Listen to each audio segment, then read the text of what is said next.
রিমঝিম বৃষ্টির দিনে রুদ্রর হাতে পড়ে গেল একটা পুরনো ডায়েরি। বুকশেলফের কোণ থেকে পড়ে যাওয়া সেই ডায়েরি তার কলেজ জীবনের। পাতাগুলো হলুদ, কালি কিছুটা ফিকে।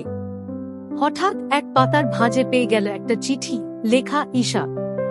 রুদ্রর বুক ধক করে উঠল। সেই ঈশা, যার সঙ্গে শেষবার দেখা হয়েছিল 6 বছর আগে, কলেজ ফেস্টের দিন। যে বলেছিল, আমি ফিরব না রুদ্র, তুই ভালো থাকিস। আর কোনো যোগাযোগ নেই, শুধু ফেসবুকে সেই প্রোফাইলটা ছিল যেটা বছরখানেক আগে ডিঅ্যাক্টিভেট হয়ে যায়। চিঠির মধ্যে লেখা ছিল, রুদ্র, তোর থেকে দূরে যেতে চাইনি কখনো, কিন্তু সময় বড় নির্মম। আমার বাবার ট্রান্সফার আর মায়ের অসুস্থতা আমাকে বাধ্য করেছিল সব ছেড়ে চলে যেতে। জানি তুই ভেবেছিস আমি তোকে ভালোবাসিনি, কিন্তু সত্যি বলতে পারিনি তখন। যদি কখনো এই চিঠি পড়িস, জানবি আমি তোকে এখনো ভালোবাসি। রুদ্রর চোখ ঝাপসা হয়ে যায়। হঠাৎ ফোনটা কাঁপতে থাকে। স্ক্রিনে ভেসে ওঠে ঈশা আহমেদ। 6 বছর পর সেই নাম, সেই কণ্ঠস্বর। রুদ্র, কেমন আছিস? তোকে খুঁজছিলাম। তুই? একটা মেল দেখেছিলাম কাল, পুরনো অ্যালবামে তোর একটা ছবি আর সেই চিঠিটার ছবি।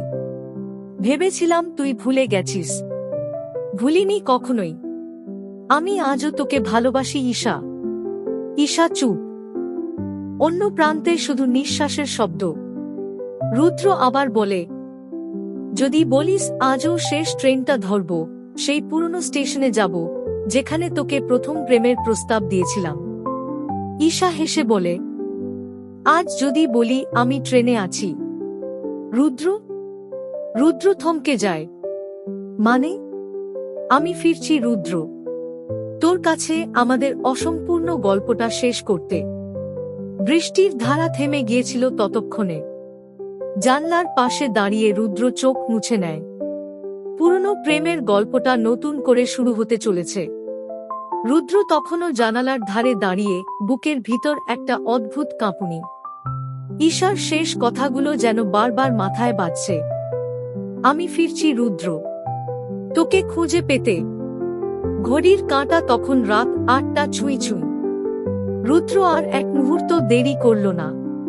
তাড়াহুড়ো করে ছাতা হাতে বেরিয়ে পড়ল সেই পুরনো স্টেশনটার দিকে। বুকের ভেতর তোলপাড়। 6 বছর পর সত্যিই কি ঈশা ফিরছে? স্টেশনে পৌঁছে দেখে চারপাশে অল্প মানুষ। ট্রেনের আসার সময় রাত 8:40। অপেক্ষার প্রতিটি মিনিট যেন এক একটা বছরের সমান দীর্ঘ মনে হচ্ছে। হঠাৎ ট্রেনের হুইসেল। রুদ্রর বুকটা কেঁপে ওঠে।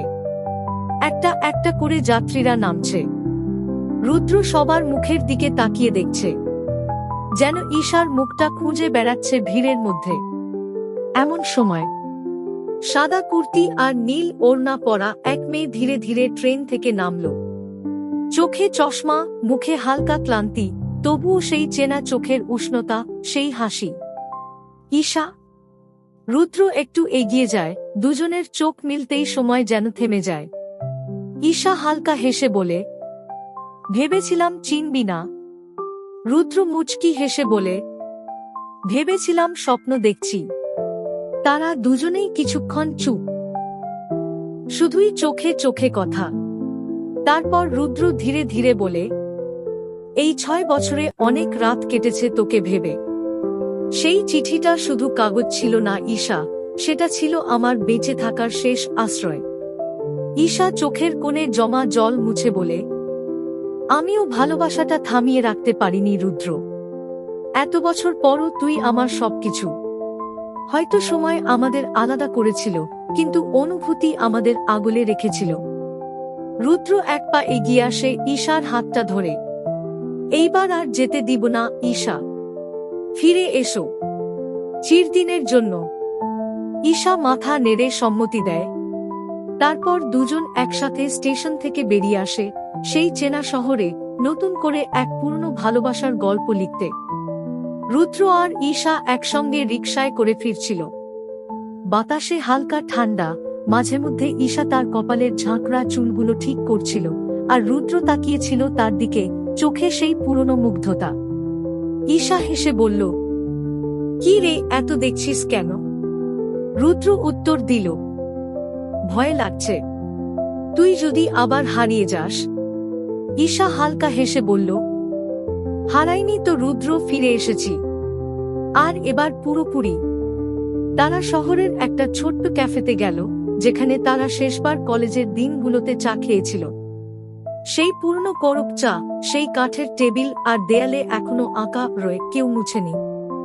দুজনেই বসে চা চুমুক দিতে দিতে একে একে জীবনের সব কষ্টগুলো ভাগ করে নেয়। ঈশা বলে মায়ের ক্যান্সার, বাবার হঠাৎ মৃত্যু আর একাকিত্বের কথা। রুদ্র বলে তার চাকরির ব্যর্থতা, একঘেয়েমি জীবন আর ঈশার অভাবের কথা। তারা বুঝে যায় প্রেম বেঁচে আছে, কিন্তু জীবন অনেক কিছু বদলে দিয়েছে। ঈশা এক সময় ধীরে ধীরে বলে, রুদ্র, তোর জন্য একটা সত্যি কথা বলি। কি? আমি এখনো তোকে ভালোবাসি, কিন্তু ভালোবাসা দিয়েই সব সমাধান হয় না। আমি বিয়ে করতে চলেছি কলকাতায়, আমার বিয়েটা 2 মাস পর। রুদ্র স্তব্ধ, চারপাশের শব্দ থেমে গেল যেন। চায়ের কাপ থেকে ধোঁয়া উঠছে, কিন্তু রুদ্রের চোখে যেন সব ঝাপসা। তুই তাহলে কেন এলি? কারণ জানতাম তুই এখনো আমার অপেক্ষায়। আমি চাই না তুই অপেক্ষা করিস না জেনে। জানতাম চিঠিটা তোকে ভেঙে ফেলবে, তাই নিজেই এলাম। শেষ দেখা, শেষ কথা, শেষ চা। রুদ্র কিছু বলে না, শুধু তাকিয়ে থাকে। ঈশা উঠে দাঁড়ায়, চোখে জল। ভালোবাসা মানেই পেয়ে যাওয়া নয় রুদ্র, মাঝে মধ্যে হারিয়েও ভালোবেসে যেতে হয়। রুদ্র আস্তে করে মাথা নেড়ে বলে, তুই সুখী হো ঈশা, যতটা পারিস। ঈশা ধীরে ধীরে চলে যায়। রুদ্র একা বসে থাকে শেষ চায়ের চুমুকটুকু নিয়ে। ঈশা চলে গেছে। ক্যাফেটার সেই কোণার টেবিলে রুদ্র চুপচাপ বসেছিল। এক হাতে ধরা চায়ের কাপ, অন্য হাতে সেই পুরনো ডায়েরি, যেখানে ছিল ঈশার লেখা সেই চিঠি। সন্ধ্যার আলো নিভে এসে রাতের অন্ধকার নামছে। বাইরে রাস্তায় হালকা বৃষ্টি, আর মনে হচ্ছে আকাশটাও আজ কাঁদছে রুদ্রর মতো। চোখের কোণা ভিজে আসছে, কিন্তু রুদ্র কাঁদছে না। সে শুধু মনে মনে ভাবছে, ভালোবাসা পেলে হয়তো যেতাম শেষ পর্যন্ত, কিন্তু আজ ঈশা আমার কাছে এসে বলেছে পাওয়ার আগেই ছেড়ে দিতে। ওর সাহস হয়েছে বলার, আমার সাহস নেই ওকে থামানোর। তবু মন এক অদ্ভুত আশায় বাঁচে। 2 সপ্তাহ পরে রুদ্র অফিস থেকে ফিরেই সোফায় হেলে পড়ে। জানালার পাশে রাখা সেই ছোট্ট ক্যাকটাস গাছটা যেন আজ বেশি সবুজ দেখাচ্ছে। হঠাৎ তার ফোনে একটা মেসেজ আসে, স্টেশনে আয়, 8:40 ট্রেনটা ধরছি না, কিছু কথা বাকি আছে। ঈশা। রুদ্রর বুক আবার ধক করে ওঠে। সে যেন বিশ্বাসই করতে পারছে না, এতদিন পর এমন মেসেজ। সে দেরি না করে ছুটে চলে স্টেশনে। ঠিক সেই পুরনো জায়গায় দাঁড়িয়ে থাকে, বুক ধড়ফড় করতে করতে। ঘড়ির কাঁটা 8:40 ছুঁই ছুঁই। ট্রেনটা আসে, থামে, যাত্রীরা নামছে। হঠাৎ সে দেখে ঈশা, কিন্তু আজ তার পরনে লাল শাড়ি, সিঁথিতে সিঁদুর নেই, গলায় মঙ্গলসূত্র নেই, মুখে এক নিঃশব্দ হাসি। রুদ্র দৌড়ে যায় তার দিকে। তুই? ঈশা মৃদু হেসে বলে, হ্যাঁ আমি। যাইনি কোথাও, বিয়েটা ভেঙে দিয়েছি। রুদ্র হতভম্ব। কিন্তু তুই বলেছিলি। বলেছিলাম কারণ ভয় পেয়েছিলাম। আমি তোকে ভালোবাসি রুদ্র, কিন্তু নিজের দুর্বলতাকে ভালোবাসা ভেবে ভুল করেছিলাম। তুই না থাকলে কিছুই ঠিক লাগতো না, তাই ফিরে এলাম চিরদিনের জন্য। রুদ্র এবার আর কথা বলে না। সে ঈশাকে জড়িয়ে ধরে। চারপাশের কোলাহলের মাঝে স্টেশনের হুইসেলের শব্দ ছাপিয়ে দুটো মন আবার এক হয়ে যায়। শেষ চিঠির পর শুরু হয় প্রথম সকাল। ঈশা আর রুদ্র এখন পাশাপাশি হাঁটছে স্টেশন থেকে বেরিয়ে, হাতে হাত। চারপাশের কোলাহল, লাইট, ট্রেনের শব্দ, সব মিলিয়ে একটা অদ্ভুত শান্তি যেন ঘিরে রেখেছে তাদের। রুদ্র চুপ করে হাঁটছিল। ঈশা হঠাৎ থেমে বলে, তুই চুপ করে আছিস কেন? রুদ্র একটু হেসে বলল, ভয় পাচ্ছি। ভয়? ভালোবাসা ফিরে পেয়েছি, এখন হারানোর ভয়টা আরো বেশি। ঈশা দাঁড়িয়ে পড়ে। রুদ্রর মুখটা হাতে নিয়ে বলে, আমি আর হারাবো না রুদ্র, এবার ঠিক ঘর বাঁধব তোকে নিয়ে। রুদ্রর চোখে জল জমে আসে। সেই 6 বছরের অপেক্ষা, সেই চিঠির কালি, সেই পুরনো কফির কাপ, সব যেন এই মুহূর্তে অর্থ পেয়ে যায়। 3 মাস পরে একটি ছোট্ট বাসা, শহরের এক কোণায়। ঘরের দরজায় নামের ফলক, রুদ্র ও ঈশার বাড়ি। ঘরের ভেতর ঈশা রান্নাঘরে, আর রুদ্র বারান্দায় বসে লেখালেখি করছে। ডায়েরির প্রথম পাতায় সে লিখেছে, ভালোবাসা চিঠিতে শুরু হয়েছিল, এখন প্রতিদিনের চায়ের কাপ, ঝগড়া আর মিটিমিটি হাসিতে গেঁথে যাচ্ছে। ঈশা এসে 1 কাপ চা দিয়ে বলে, দেখিস, তোকে নিয়ে একটা বই লিখে ফেলব একদিন। রুদ্র হেসে বলল, তুই তো আমার জীবনের গল্প ঈশা। তারা প্রতিদিনের মতো চা খায়, রোদেলা বারান্দায় বসে, পাশে রাখা সেই পুরনো ডায়েরি আর ক্যাকটাস গাছটা। হ্যাঁ, সময় বদলেছে। তাদের গল্প এখন শুধুই আবেগ নয়, এটা এখন দায়িত্ব, বন্ধন, একসাথে বাঁচার প্রতিশ্রুতি। সেই ছোট্ট বাড়ি, নামফলকে লেখা, রুদ্র ও ঈশার বাড়ি। তবে এখন সেই নামফলক ধুলোয় ঢাকা। বারান্দার ক্যাকটাস গাছটায় জল দেওয়া হয়নি কয়েকদিন। ঘরের ভেতর একটা অদ্ভুত নিস্তব্ধতা। রুদ্র ডেস্কে বসে, কিন্তু কলম হাতে কাঁপছে। ঈশা বিছানায় চুপচাপ শুয়ে আছে, পিঠ ঘুরিয়ে। তাদের মাঝখানে যেন এক অদৃশ্য প্রাচীর। সবকিছু বদলে গেল এক ফোন কলের পর থেকে। 1 সপ্তাহ আগে ঈশার পুরনো প্রেমিক অভিষেক হঠাৎ বিদেশ থেকে ফিরেছে। হঠাৎ একদিন ঈশা তাকে রাস্তায় দেখে, এবং সে জোর করে কথা বলে, তুই রুদ্রর সঙ্গে আছিস শুনেছি, কিন্তু তুই তো জানিস না রুদ্র কিভাবে আমার সঙ্গে প্রতিযোগিতায় উঠে এসেছিল। সবটাই ছিল প্রতিশোধ। ঈশা স্তব্ধ হয়ে যায়। রাতের বেলা বাড়ি ফিরে সে রুদ্রকে জিজ্ঞেস করে, তুই কি আমাকে ভালোবাসার আগে প্রতিযোগিতায় জিততে চেয়েছিলি? রুদ্র উত্তর দেয় না, চুপ করে থাকে। ঈশা আবার বলে, রুদ্র, আমি তোর অতীত জানতে চাই না, কিন্তু এখন যদি সব ভালোবাসার ভিত মিথ্যার ওপর দাঁড়িয়ে থাকে, তবে আমি দাঁড়িয়ে থাকতে পারবো না। রুদ্র চোখ তুলে তাকিয়ে বলে, ভালোবাসাটা শুরু হয়েছিল হয়তো প্রতিযোগিতায়, কিন্তু তুই ছিলি আমার সবচেয়ে সত্যি অনুভব। তোর জন্য কিছুই ছিল না সাজানো। তাহলে চুপ ছিলি কেন? কারণ ভয় পেয়েছিলাম তোকে হারানোর, ঠিক যেমন এখন পাচ্ছি। ঈশা এবার চোখের পানি লুকিয়ে বিছানায় শুয়ে পড়ে। তাদের ভালোবাসার ছায়া এখন নরম আলোয় হালকা ফিকে হয়ে যাচ্ছে। 2 দিন পরে রুদ্র অফিসে যেতে যেতে দেখে একটা চিঠি ঈশা লিখে রেখে গেছে টেবিলের ওপরে। চিঠিতে লেখা, রুদ্র, আমি কাউকে না বলে যাচ্ছি না, একটু নিজেকে বুঝে নিতে চাই। তুই কি শুধু আমাকে ভালোবাসিস, নাকি ভালোবাসাটাকে ভালোবাসিস, সেটা বোঝার সময় এসেছে আমাদের দুজনেরই। ফিরে আসো। যদি মনে হয় ভালোবাসার বাড়িটা এখনো আমাদের জন্য দাঁড়িয়ে আছে। রুদ্র দাঁড়িয়ে থাকে, সেই চিঠি হাতে। বুকের ভেতর এক চেপে ধরা শূন্যতা। এবার আর ছিঁড়ে ফেলা চিঠি নয়, এটা আবার নতুনভাবে ফিরে পাওয়ার চিঠি। ঈশার ডায়েরির পাতা, দিন 1। আজ আমি চলে এসেছি। কোথায় জানি না, শুধু জানি রুদ্রর থেকে দূরে আছি। নিজেকে চিনে নিতে চাই।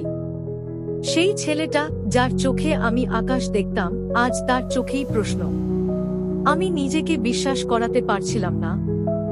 ভালোবাসা কি কখনো কোনো প্রতিযোগিতার জন্ম হয়? যদি হয়েও থাকে, তাতে কি অনুভূতির গুরুত্ব কমে যায়? আমি শুধু জানি আমি তাকে ভালোবেসেছি, প্রতিদিন একটু একটু করে। রুদ্র, তুই যদি এই মুহূর্তে থাকতিস, তোকে জড়িয়ে ধরে বলতাম, চলে আসা মানে ভালোবাসার শেষ না, এটা শুধুই এক বিরতি। তৃতীয় দিন। ঈশা এখন তার ছোটবেলার বাড়িতে মায়ের কাছে।